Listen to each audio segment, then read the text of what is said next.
span hier by Landbou Weekblad in samewerking met 'n klomp handelsvennote in die lugvaartbedryf is besig met 'n baie opwindende projek. Ons nuutste toevoeging vir 'n boer reeks is vliegtuig vir 'n boer.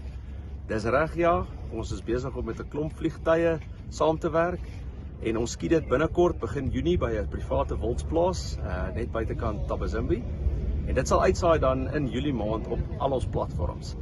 En glo my, boere, julle wil nie hierdie ene mis nie. So as jy hier by Nampo is, kom maak 'n draai hier by die vliegveld. Hier by die lounge, sit jou details neer. Al die inligting is hier, kom drink 'n koffie. Ons sien uit om julle te sien. Dit gaan baie opwindend wees.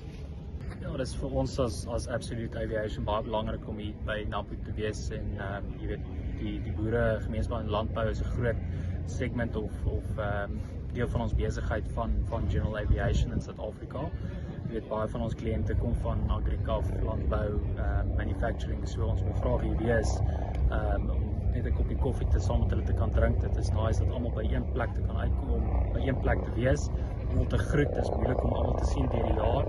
So om hier net te kan kom vir hierdie paar dae is actually baie nice tyd vir ons om jy weet bietjie meer tyd saam met die mense te kan spandeer en te hoor hoe gaan dit by die vliegtuie, die dienste wat ons kan lewer en sulke goeie. So, en ons is baie opgewonde om deel te wees van vliegtuig vir 'n boer en ek dink dis ons dink dis 'n baie goeie ding vir die nuwe boere in die mark wat inkom wat nie actually al die inligting of meerderheid van die inligting het van vliegtuie en wat tipe vliegtuie daar kan wees nie. So dit is 'n baie nice tyd om net weer eens inligting daar te kan aankry dat hulle die regte besluit maak as hulle wel wil deel wees van die Absolute of die Aviation Journey.